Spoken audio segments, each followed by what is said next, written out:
Greetings and welcome to the Animal Wellness Podcast, the official podcast of Animal Wellness Action. Hi, I'm your host, Joseph Grove.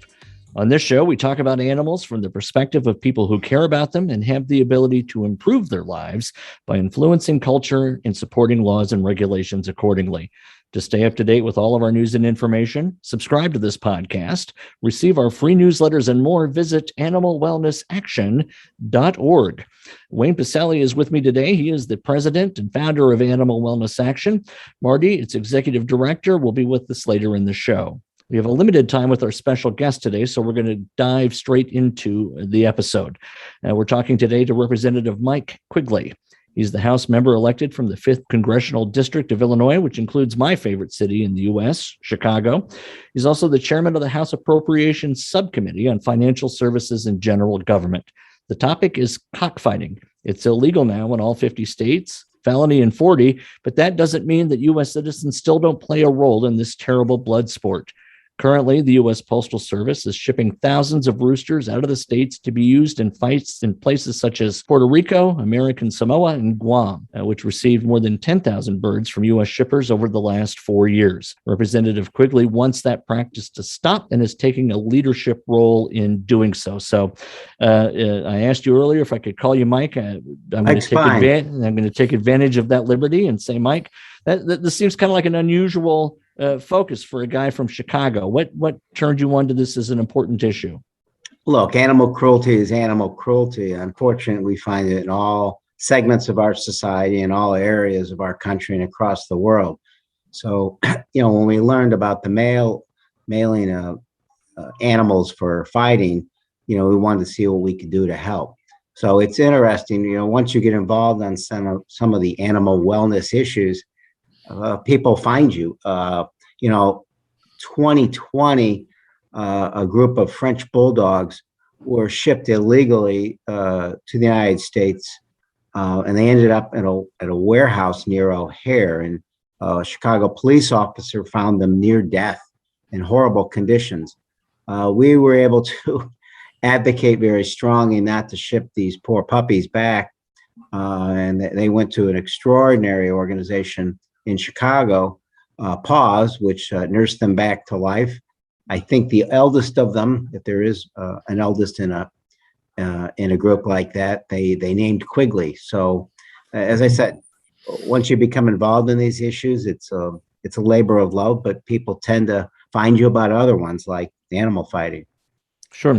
Late last year, you were one of the authors of a letter to the Postal Inspector's Office. Talk about that letter, what you hope it will do or would have done by now, and give us the lay of the land on that communication.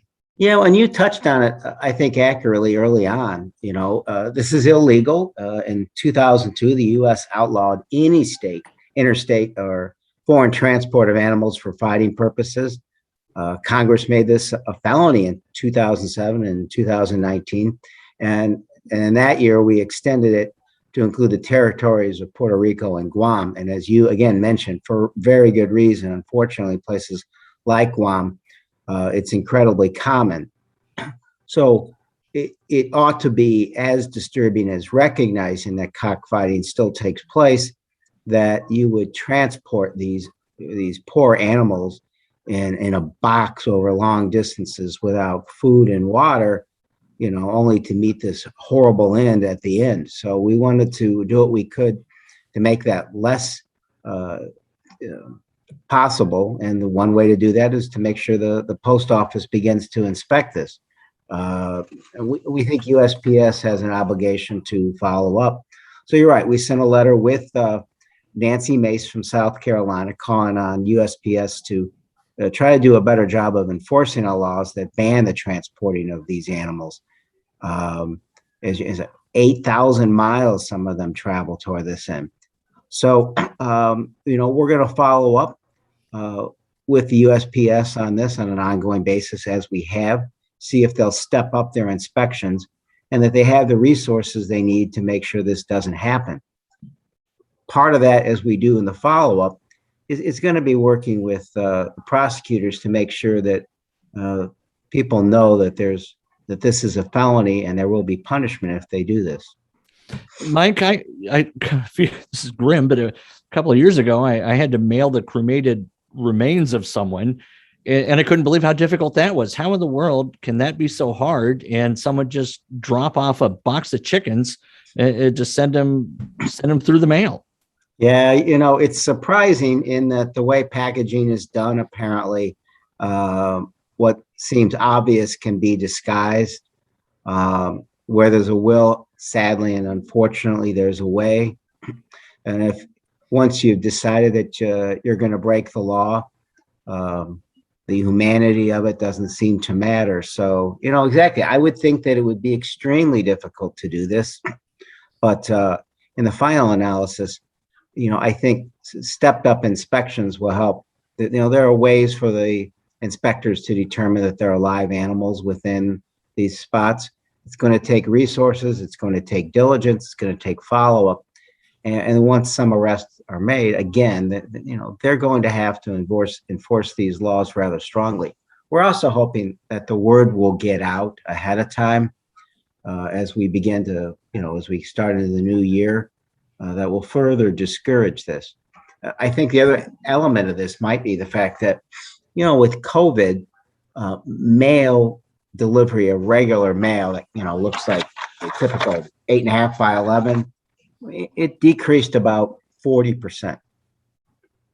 But package deliveries increased, at least 120%. So that sheer volume alone, to get to your point as well, makes it even more difficult. A little more needle in the haystack, but we think with additional resources they can get the job done. Now, this is I probably should know the answer to this question, so I'll just confess my ignorance. What would prevent these shippers from going to FedEx or UPS? Yeah, this is Wayne Pacelli, and I wanted to just chime in on that. Many of the overnight delivery services do not allow the shipment of live animals. It's really the Postal Service that historically has been involved. And it's an amazing practice, for agriculture, even that baby chicks are kept in cardboard boxes. We hear from Postal Service workers that they arrive at the Postal Service crushed. And, these are little baby chicks that need nourishment. It is astonishing that the fighting birds, these are adult roosters, as Congressman Quigley said, are shipped as far as 8,000 miles. Our animal wellness action investigation into this found the top 5 states shipping to Guam were Oklahoma was number 1, California 2, Alabama was 3, Tennessee was 4, and North Carolina 5. Now that's more than 8,000 miles, but it's also multiple stops. I mean, if you're leaving from the Raleigh-Durham airport, maybe you're going to get to Chicago, and then you're going to get to LA, and then you're going to get to Honolulu, and then you're going to get another 8 hours to Guam. I mean, it's a miracle. And the Guam veterinarian, when I talked to him early in this, said it's amazing that they land there alive. No food, no water, often on a multi-day journey. And sometimes if they get hung up because of a holiday, they could be in transport for 4 or 5 days. And your work was appreciated on this and an impetus for the efforts here. So we appreciate that. I would suggest that while the other services don't allow this, again, where there's an illegal intent, there's sometimes a way. So our vigilance there matters. And you raise another good point. There is this, until COVID again, until you brought this to our attention, we had no idea there was a long list of animals that you can ship by mail. And so don't think we aren't looking at that. We wanted to touch on this one first because of the urgency and the profound ugliness of the nature of the purpose. Yeah. Go ahead, Wayne. I'm sorry. No, I was just going to say, I mean, absolutely. The Animal Welfare Act, and you, Congressman Quigley, supported all of these efforts to upgrade our animal fighting laws. There's an explicit prohibition about forbidding the use of fighting animals for use in the mails. So you've got them dead to rights, if you will, in terms of the people who are sending these animals, both the shipper and the receiver. So I'm very glad to hear, though, that you're looking at this larger issue of live animal transport, because, who's monitoring this, during the shipping process and also at the other end? It's really problematic, essentially, to abandon animals. And that's really what happened with those French bulldogs that you saved as well, that came from Russia. I mean, so foreign puppy mills shipping dogs like French bulldogs into the United States, and who's monitoring them on the other end? I mean, you just don't know if someone's going to fulfill their responsibility to pick up these animals, but a lot can happen during the transport process itself. Yeah, and a lot of those animals are in puppy mills that you mentioned. It's a good time and a good opportunity to preach to the choir, with all due respect, to remind folks, puppy mills, really bad idea. Foreign puppy mills, horrible idea beyond comprehension. As you know, there is a ban now on the import period that was recently put in place. At some point, they're going to probably open up that spigot again. We have to be very mindful. But again, educating the public as to what's happening. The bulldogs that were sent to Chicago were just one example. And, it was done illegally. Their vaccinations had been falsified. So know what you're getting here. And I'm looking across the room at a shelter puppy who is every bit as cute and loving as any animal you can get from any breeder. God bless breeders.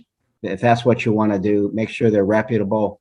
But there's no way in the world you can know if they're reputable if you're bringing them in through Russia, Ukraine, Jordan, and some of the other places that we're hearing about.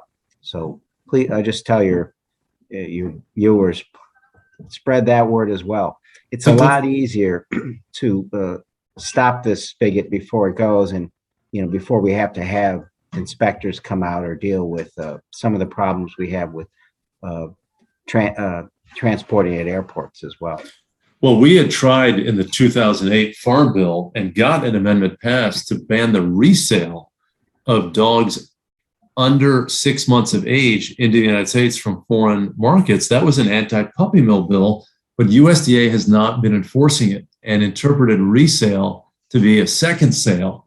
And I think that, again, the Congress made its views plain on this issue, and we really should forbid these puppy mill imports permanently from these countries. As you noted, the Centers for Disease Control and Prevention has temporarily stopped it for a variety of reasons, but we'll need to revisit this perhaps when the Farm Bill comes up next year. Sure, and if they open the spigot, there's a lot of other things to do. If we're stuck with that, we can't have what happened to the French bulldogs at O'Hare happen again. And now New York, there's a place, these dogs were stuck in a warehouse. In New York, there is a facility that knows how to treat them. We were lucky to have a great place like Paws in Chicago. But, I think, unfortunately, what we need is places that are approved at all our major international airports. So no dog has to go through the hell that they did. Yeah. Mike, thank you for that. I want to make sure that I touch on a couple of other things. The Big Cat Public Safety Act. This is also something you're involved with. What's your involvement with that, and what do you hope to see happen this year? Well, we're the author and sponsor of that legislation. And again, I'm preaching to the choir to an extent, but we're, trying to help to encourage the choir to talk to others who aren't in the choir and to engage their lawmakers to support this, particularly senators. All right, because we're close on this. Obviously, lions and tigers and cougars and other dangerous cats, they aren't house pets, but there are some people who have that extraordinary belief that they are. And as a result, it's inhumane for the cats. It's extremely cruel. There are pictures. You go online, you can see a police officer responding to a call in New York City, and there's a picture of a tiger at the window, right? I mean, keeping a tiger in a small apartment in New York. But you'll also see what happens when these animals get loose. And it's one of the reasons that our first responders are involved with this and supportive of it. These poor cats get loose. They're a danger to them, to other people. They're a danger to law enforcement, who's often the first to respond to it. But you also see that when the animals get, getting back to the humanity issues, when they get too big or cost too much or too difficult to keep, sometimes people, injure them or get rid of them.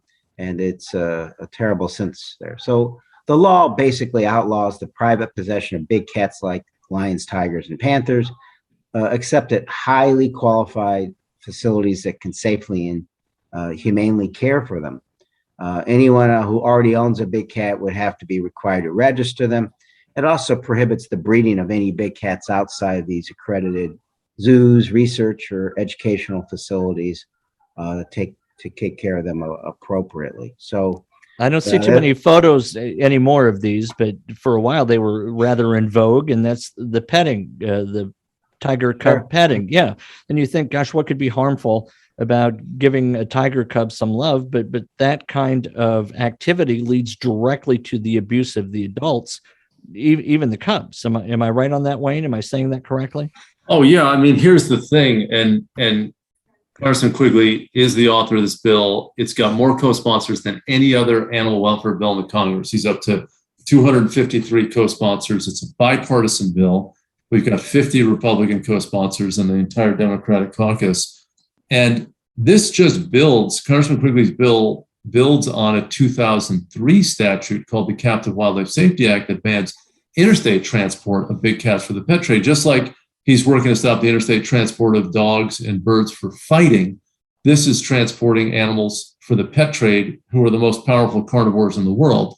No reason to do this. But the other aspect of the bill, Joe, which you mentioned rightly, is some of these roadside zoos breed the tigers and lions just to have kittens, and they can't really be handled according to USDA for the first few weeks.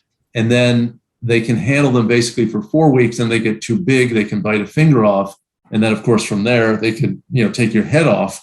But for 4 weeks, they breed them. And what it means is if a place wants to have cub petting where they sell tickets for 20 or 25 bucks to hold a tiger or a lion for 15 minutes or 20 minutes, those cubs then have to be, moved on. So they need a new supply of cubs. So they're breeding them over and over again, which creates a supply of big cats who then become discards. And then animal welfare groups all across the country have to take them in for the next 19 or 20 years at perhaps $1 million as an amortized cost for the organization. What a terrible expense for an absolutely minimal economic benefit for the handful of roadside zoos. So that's why, Congressman Quigley's bill is important, because it never turns out well for these tigers and lions and other big cats. It also turns out terribly for the animal welfare groups who have to pick up the pieces. And Wayne, as you know, sometimes when there's no one takes up over these cats after they've been there, the discarded part often means they put them down. It's good. My little kids get to hold a tiger and appreciate nature. It's just the opposite, and it's wholly inappropriate. Teaches the kids the wrong lessons anyway. But the good news is this bill passed in the House in December of 2020 with strong bipartisan support, but it didn't get a vote in the Senate. We're close again. I'm optimistic we're going to pass it out of the House again. There's a Senate version at the same time. In the end, the Tiger King series, I couldn't watch it because it's hard for me to watch this kind of abuse, but it brought a lot of attention here. So I'm hoping that people will continue to pick up interest on this, particularly senators, with all due respect, particularly Republican senators who aren't on the bill. We need their help to get to 60 and get this thing done. This bill, Congressman Quigley had, before the Tiger King phenomenon, but he's right. I mean, that whole phenomenon really thrust this issue into the consciousness of America. And what a no-brainer.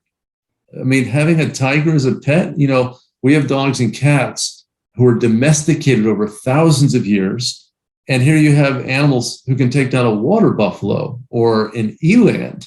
I mean, these are powerful animals. To have them in your basement or backyard is really astonishing. And it's hard for me to believe that anyone could be on the other side of this. But Congressman Quigley and I have dealt with this for years, that there's always some sort of rationalization that people have for their exploitation of animals. And I think over time we're breaking through, and we're so lucky to have Congressman Quigley fighting on this issue and so many others. Well, who's lobbying against this, or what kind of rational argument could be made against this act? Well, there's a lot of these businesses out there. Yeah. Some of them, in the states that you would imagine, and they have convinced some of their lawmakers that they are law-abiding businesses and that this would put them out of work. So far, that the humanity side of it isn't lobbying; it's the profit side of exploitation that's worked so far to stall this. Well, what's been great is that the law enforcement community has swung behind your bill, Congressman Quigley, as you know, because you've been working with them. The National Sheriff's Association, the Fraternal Order Police, the National Animal Control Association. Law enforcement doesn't want to have to confront a tiger if there's a fire at someone's home and they're rushing in and there's a powerful animal there who's frightened and scared, and they don't want to confront animals who are set loose, or if they escape in the community. No one's trained in law enforcement to handle a 350-pound tiger who can jump 15 feet high and 30 feet, laterally. That's an incredible animal, so difficult. And that's why, the law enforcement, when they are confronted with a terrible situation, often have to shoot them, much to their dismay. And it saddens so many of them, greatly to do it, but they don't feel they have a choice. And it's the people who have them for these reckless reasons who put law enforcement in a terrible position. Let's move on then to the one final thing on my agenda to discuss, and that is, Mike, your efforts to combat the potential emergence of a new zoonotic disease, an animal that crosses the animal-human membrane, if you will. What's on your mind there, and what do you have going on? It's a similar tandem. Wayne mentioned that the law enforcement community is behind the big cat bill. So I guess my thinking on both is, if we can't appeal to your heart, we can appeal to your brain. It's dangerous to have these large big cats in small confines. The same thing goes for the Preventing Future Pandemics Act. If I can't appeal to your heart, that it's wrong to treat animals this way, I appeal to your brain. And that's why preventing the pandemic part of this is in the title. It makes it the official foreign policy of the U.S. To work with state and non-state partners to shut down the commercial wildlife markets in the trade and terrestrial wildlife for human consumption, and build international coalitions to reduce the demand for wildlife as food. So it's ambitious, but I will say, for the reasons I mentioned, it has bipartisan support as well. And we're trying to include it in some of the larger bills here that address some of the same issues. Can you give us a sense for how that specifically would play out? What types of behavior would be discouraged? What types encouraged that would give this effect? Well, it authorizes, just for a few examples, the USAID to work on reducing demand for consumption of wildlife from the markets, and support shifts to diversified alternative sources of food and protein, and communities that rely upon that consumption of wildlife for food security, while ensuring the existing wildlife habitat isn't encroached upon or destroyed by the process. It prohibits the import, the export, and sale of wildlife in the U.S., again, for purposes of human consumption.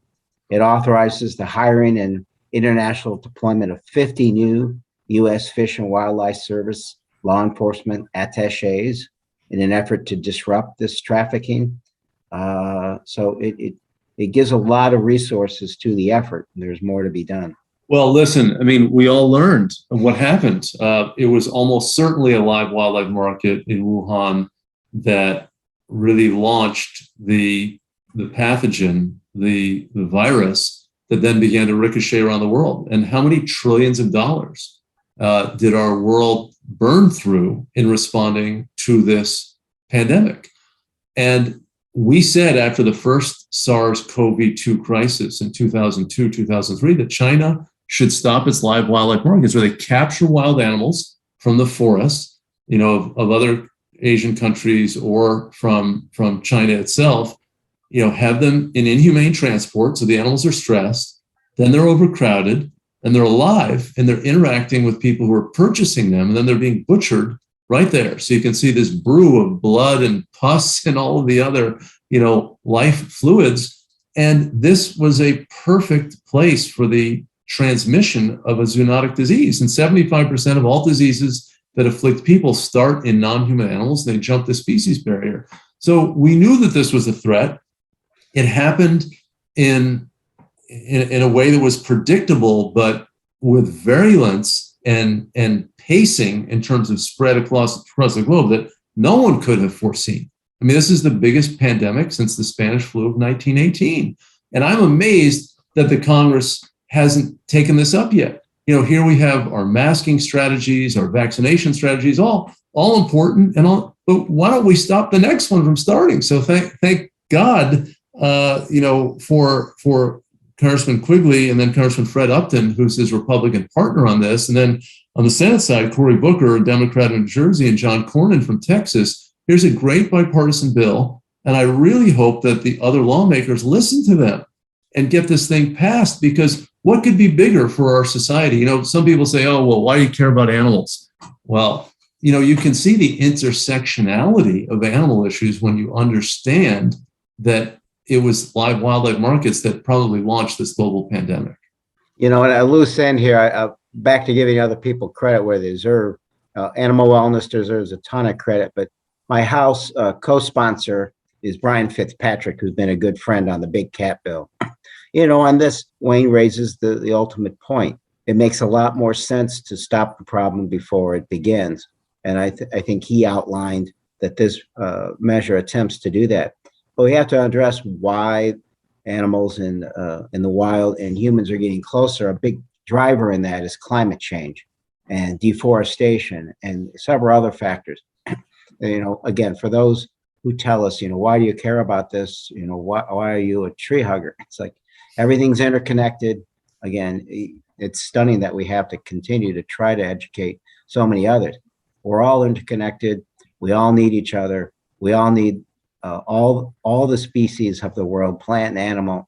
If we let our arrogance make us forget that, then frankly, we're in real peril. Very good. That's an excellent last word. And with gratitude, I'll certainly thank you, Representative Mike Quigley from the 5th District in Illinois. You've been a great guest. You're doing a lot of very powerful, interesting things. So it's been an honor to talk to you. And Wayne, certainly always glad to be on the show with you. Before we go, though, we want to make sure we touch base with Marty Irby, the spokesperson. Is it Ginkgo Balboa? One's the explorer and one's Ginkgo Bilboa. I don't know, but whatever memory over the counters, Marty must subscribe to them all, because his memory is fantastic. What is the legislative update for our listeners for this show, Mr. Memory? Yes. Well, Joseph, thank you. We were so glad to have Congressman Mike Quigley on the podcast today. And I think the most important bill that we're working on is the Big Cat Public Safety Act that he is the leader of. Carol Baskin, our good friend from Tiger King and Big Cat Rescue, who was on one of our previous episodes, was up here with us last week. We did about 25 meetings in person on Capitol Hill, had a tremendous response, and we now have 253 co-sponsors on that legislation in the House, almost 50 co-sponsors in the U.S. Senate, including more than twice the number of Republicans we had in the previous Congress when it passed right at the end of the Congress through the House of Representatives, but didn't leave us much time to get the bill done in the Senate. So that's our number one priority for 2022. We're going to get that bill done, and we have tons of support: National Sheriff's Association, Association of Zoos and Aquariums, and all the animal groups out there. Secondly, the FDA Modernization Act, which is a new piece of legislation that makes animal testing at the FDA optional rather than a federal mandate that it currently stands under the 1938 law that's been there for 83 years. Most people don't realize that the federal government actually broke the federal law to develop the COVID-19 vaccines. They were not tested on animals, and that brought this to light. Senator Rand Paul, your senator from Kentucky, along with Cory Booker, a Democrat from New Jersey, are leading that legislation in the Senate.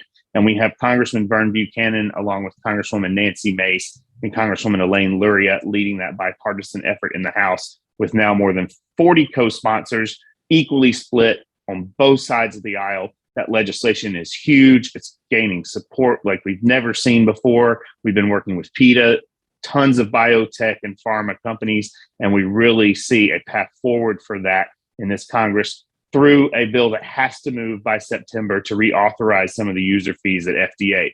Those two are the two standalone bills that we believe can pass and get signed into law this year.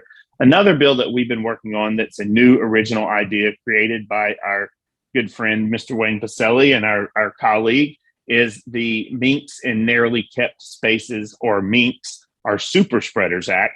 That bill is led by Congresswoman Rosa DeLauro, the powerful chair of the House Appropriations Committee. And we think we have a play if we go into an appropriations package next month that funds through the next fiscal year. We're also working to get the Bear Protection Act passed that deals with the bear bile and bear gallbladder issue. We have some great new co-sponsors on that bill in the House. Its counterpart, the newly renamed Bear Poaching Elimination Act, was also just co-sponsored by Senator Lindsey Graham of South Carolina. So we've got a lot of momentum on that bill. Those four are likely the ones that we can get passed, whether it be standalone, attached to something else, or in appropriations. We still continue to work on the Greyhound Protection Act. Our great friends at Gray TK have done a tremendous job, almost 90 co-sponsors on that bill. The Animal Cruelty Enforcement Act, the Kangaroo Protection Act, the SAFE Act, and the Prevent All Soaring Tactics Act. But those bills actually have a long way to go, quite truthfully. We've got problems, whether it be from industry or from specific members of Congress that have been opposing them, and we've got to get over those hurdles to get those bills done. We're going to get two more bills introduced this year: the Rome Act, Restoring Our American Mustangs Act, that addresses the wild horse issue, and the Pigs Act, or Pigs and Gestation Stalls Act, that deals with the confinement of factory farmed pork. So we've got a full plate ahead of us for 2022. We're going to keep working. And in addition to that, just to add one more point, this week we filed a huge lawsuit together with the Wild Horse Education and Kana Foundation to stop the terrible, terrible roundups that are going on in Nevada that the Bureau of Land Management has started on, and have horses dying, foals dying during the roundups from helicopter chases. So we're hoping we get some action. I know that's not a legislative item, but it is something that is very important to our organization and the cause in the courts. And we appreciate everyone out there who has been supporting us. And thank you all for continuing to stick with us and help the animals. Well, thank you, Marty, for a great update. I appreciate that. And I want to thank our listeners, too, before we sign off. Thank you for listening to the Animal Wellness Podcast. Be sure to visit our website, animalwellnessaction.org, for all of our news and information, and to sign up for our news alerts. You can find us on Facebook and Twitter, and we sure do ask you to subscribe to the podcast on iTunes, Podbean, Stitcher, or Spotify. I've been your host, Joseph Grove, and we will be back soon with another episode of the Animal Wellness Podcast.